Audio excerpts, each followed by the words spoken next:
Have you ever asked yourself, what am I still holding on to that is quietly holding me back?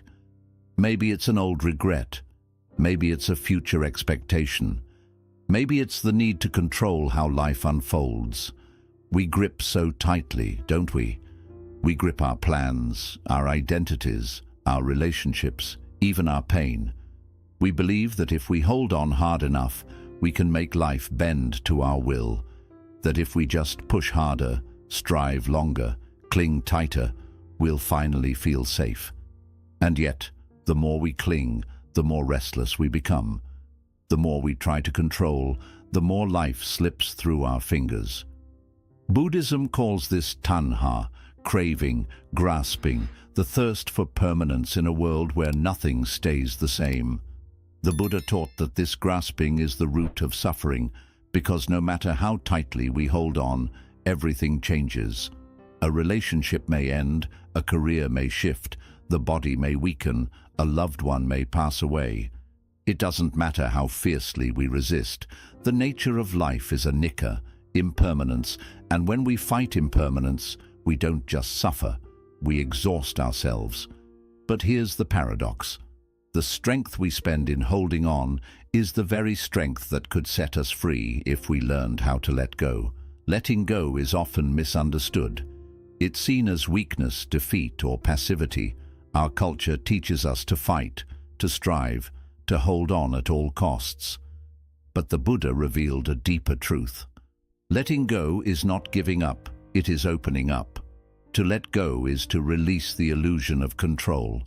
To surrender is to stop fighting reality. To trust the flow of life is not to abandon your path, but to finally walk it without fear. Think of a clenched fist. When the hand is tight, it cannot hold anything new. But when it opens, it can receive, it can release, it can rest. This video is an invitation to explore the spiritual power of letting go. We'll walk together through the Buddha's teachings on non-attachment, anatta, on impermanence, on the courage of surrender. We'll look at why letting go feels so difficult and how it can become the strongest act of your life. We'll connect ancient wisdom with modern struggles, our need for certainty, our battles with control, our restless search for what's next. By the end of this video, you may begin to see that surrender is not weakness, it is the highest strength, and letting go is not losing, it is the beginning of peace. So take a breath, unclench your hands, loosen your shoulders, and open your heart. Because what you're about to discover is not just a teaching, it's a doorway into freedom, a doorway into a life that is no longer defined by how tightly you can hold on, but how deeply you can let go. Let's begin. 1. Why holding on creates suffering. The Buddha's very first teaching after his enlightenment was about the cause of suffering. He said it arises not because life is inherently cruel or punishing, but because of our attachment to what cannot last. When we hold tightly to pleasure, we suffer when it fades. When we cling to identity, we suffer when life changes us. When we grip control, we suffer when reality doesn't obey. 2. How much of your stress comes from resisting what is? We say, this shouldn't be happening. We say, I can't let this go. We say, if only things were different, then I could be at peace. But peace doesn't come from bending life to our will. Peace comes from aligning our will with life as it is. The Buddha compared this clinging to holding a burning coal. We think we're protecting ourselves by gripping it, but the tighter we hold, the more we burn. Attachment is not love. It is fear disguised as love. It's the fear of loss, the fear of change, the fear of not being enough without that thing we cling to. But here's the liberating truth. You are already whole. You don't need to cling to be complete. Letting go is not losing yourself. It's finding yourself beyond the layers of fear and control. 2. The art of surrender versus giving up. Now, let's be clear, letting go is not the same as giving up. Giving up is resignation. It says, "This is hopeless. Nothing matters. I quit." Letting go is liberation. It says, "I trust life enough to release what I cannot control." One comes from despair, the other comes from wisdom. In Buddhism, this wisdom is called upekkha, equanimity, the calm acceptance of what is without clinging and without aversion. It's not indifference, it's not apathy. It's a steady heart in the middle of life's storms. The river doesn't stop flowing when it meets a rock. It surrenders not by giving up, but by moving around, by finding another path. And in that surrender, the river remains strong.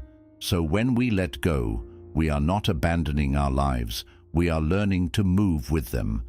This is why surrender is the strongest act, because it takes far more courage to release control than to tighten it.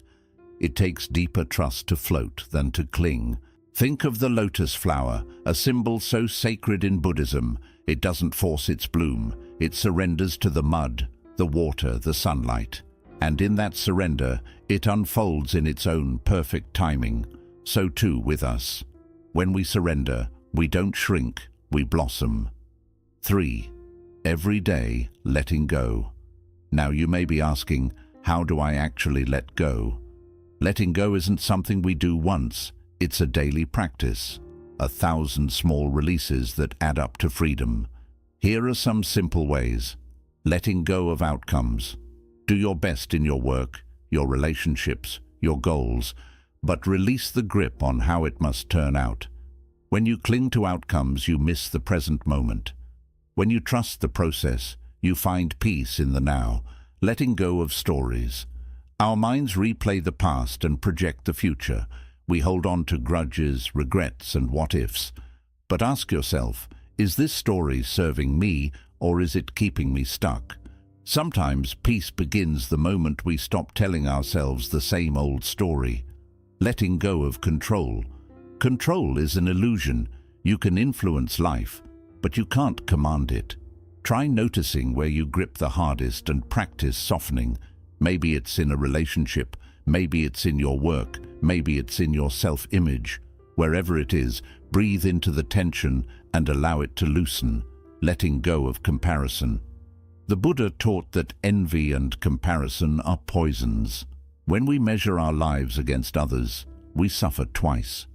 Once from our own dissatisfaction, and once from forgetting our own unique path. Letting go here means trusting your timing, your journey, your unfolding. One of the most powerful practices in Buddhism is metta, loving kindness. It's a gentle release. Instead of holding on with fear, we soften with love. We wish ourselves and others well, even when we cannot control how things go. So letting go is not cold detachment. It's warm openness. It's saying, I don't have to grip you, life. I can hold you with love and release you with love too. When you practice these small acts of letting go, you'll notice something extraordinary. Your shoulders feel lighter. Your breath feels deeper. Your mind feels freer because you've stopped carrying what was never yours to carry. So far, we've seen why holding on creates suffering, how surrender is different from giving up, and how letting go can be woven into the fabric of daily life. But this is just the beginning, because letting go is not only about what we release, it's also about what we receive. When we let go of grasping, we make space for wisdom, for compassion, for peace. In the next part, we'll go deeper into this mystery. We'll explore how impermanence teaches us freedom, why our deepest growth happens in the empty spaces, and how letting go becomes the ultimate act of love for ourselves and for the world. So take another breath. Notice the tension you're holding right now, and just for this moment, see if you can let it go. At the heart of Buddhism lies a simple yet profound truth. Anicca, impermanence. Nothing lasts, not the seasons, not the clouds, not even our very breath. Everything is in a state of change, and yet most of our suffering comes from pretending otherwise. We hold on to people as if they'll never leave. We cling to our youth as if our bodies won't age. We chase pleasure as if it will never fade. But when we deny impermanence, we set ourselves up for heartbreak. Imagine standing on the shore trying to stop the waves from coming and going. Impossible, isn't it? The waves don't ask your permission. They rise, they fall, they return. The ocean teaches us. Life flows whether we accept it or not. Impermanence is not a threat, it's a gift. Because without change, there would be no growth. Without endings, there would be no new beginnings. Without death, there would be no true appreciation of life. The Buddha said, "All conditioned things are impermanent." When one sees this with wisdom, one turns away from suffering. So how do we practice with impermanence? Start small. Notice a flower blooming in spring and fading by summer. Notice your thoughts rising and vanishing like clouds in the sky. Notice how your emotions shift. Sadness softens. Joy comes and goes. When you see this clearly, you realize holding on is futile. But letting go is freedom. You can still love deeply, but you love with open hands. You can still dream boldly, but without chaining yourself to the outcome. You can still enjoy the sweetness of life, but without fearing when it changes. Impermanence becomes a teacher, not of despair, but of appreciation. It whispers, "This too shall pass," which means every difficulty is temporary and every blessing is precious. When we align with this truth, surrender comes naturally. We don't resist the waves, we learn to surf them. 5. The spaciousness of letting go. What happens when we truly begin to let go? Something remarkable. Spaciousness. Think of a room so cluttered with boxes and old furniture that you can hardly move. That's what our minds feel like when filled with attachments, resentments, and fears. But the moment you begin to clear even one corner, space appears. Light flows in. Breathing feels easier. This is what letting go does for the heart. It clears space. When you let go of resentment, you make space for forgiveness. When you release self-criticism, you create space for compassion. When you release the need for control, you create space for trust. In Buddhism, this is the wisdom of emptiness. Not emptiness as a void, but as an openness where freedom can blossom. The Heart Sutra teaches, form is emptiness. Emptiness is form. This means that when we loosen our grip on form, we uncover the spaciousness that allows life to move freely through us. Think of the breath. The inhale is essential, yes, but without the exhale there would be no room for the next breath. Letting go is that exhale. It makes space for life to continue. And this spaciousness isn't just spiritual poetry, it is profoundly practical. In the middle of an argument, notice how tight your chest feels, how thoughts race and crowd your mind. Now imagine pausing, breathing, letting go, just a little. Suddenly, space appears, clarity arises. You respond rather than react, or consider grief. At first it fills the entire room of your heart with pain, yet slowly, with time and gentle letting go, space opens. The grief remains, but alongside it gratitude can return. Memories can soften. Even joy finds a place again. Letting go doesn't erase life, it expands it. It allows us to hold more, joy and sorrow, gain and loss, love and impermanence, all together in the vastness of our being, birth and death. And in that spacious holding, we find a strength we never knew was within us. 6. Letting go as the ultimate act of love. Here is the paradox. Letting go is not only about gaining freedom for ourselves, it is also the purest form of love. Why? Because clinging comes from control, while true love comes from freedom. When we cling to someone, we say, "You must stay. You must be this way. You must not change." But people do change. They grow. They move on. They pass away. To cling is to love with conditions. To let go is to love without conditions. The Buddha taught metta, loving kindness, as a limitless practice. Just as a mother would protect her only child at the risk of her own life, even so, let one cultivate a limitless heart toward all beings. Notice the word limitless. Real love carries no chains. It moves freely. Think of the sun. It doesn't shine only when someone deserves it.